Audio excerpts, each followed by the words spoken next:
à ce sujet. Sylvain, j'aimerais que tu nous racontes un peu ton parcours, parce que je pense que tu avais un profil qu'on retrouve pas mal dans cette salle, ingénieur brillant, certainement pas climato-sceptique. Enfin voilà, tu aurais pu travailler dans beaucoup d'entreprises présentes dans cette salle avec un beau poste. Et puis un beau jour, hein, tu as reçu, tu m'as parlé d'une claque. Alors, est-ce que tu peux nous raconter cette claque sur le climat ? Oui, on peut parler de claque ou d'électrochoc.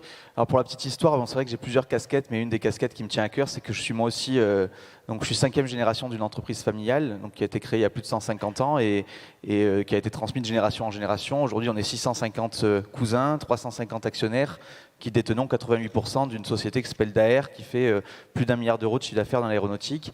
Et j'ai eu la chance incroyable, en tant que jeune Daher, au moment où je me suis intéressé à l'entreprise familiale il y a 10 ans, c'était concomitant avec le fait que ma famille, mes cousins ont décidé de rentrer dans un réseau qui s'appelle le Family Business Network, qui est une association qui permet aux entreprises familiales de partager les bonnes pratiques de gouvernance, de transmission, etc.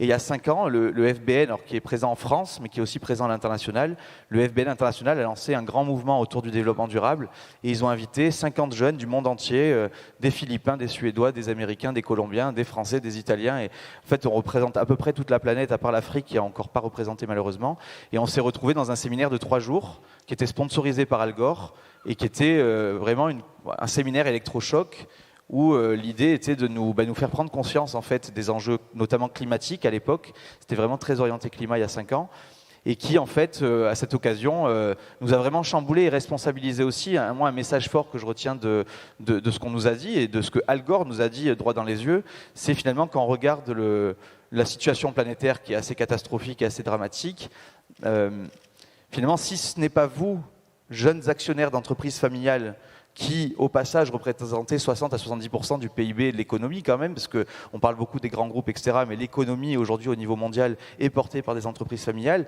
Si ce n'est pas vous qui avez une vision long terme, une vision transgénérationnelle, qui voulez transmettre de génération en génération, qui vous appropriez le sujet et qui le portez et qui le défendez, qui le fera à votre place, en fait. Et ça a été un électrochoc dans le sens où, en fait, tous les ingrédients étaient réunis. Moi, je l'ai vécu aussi à la Convention des entreprises pour le climat, un électrochoc assez similaire. On était au vert déjà pendant 2 jours et demi en dehors de en dehors de notre quotidien. On a eu des intervenants très inspirants. On a eu Al Gore, il était venu aussi avec son patron David Bloss de Generation Investment Management, qui est vraiment le fonds d'investissement impact, on va dire, de Al Gore. Il y avait le patron de TEDx Europe et en fait, c'était très inspirant. C'était très responsabilisant et ce jour-là, c'est vrai que moi j'ai pris une décision forte que j'ai mis du temps à appliquer, mais je ne peux pas continuer à vivre ma vie professionnelle en faisant semblant que je ne savais pas et je veux passer mon temps et l'énergie que je mets au quotidien pour travailler sur des sujets qui sont autour de cette transition écologique et cette transition sociétale.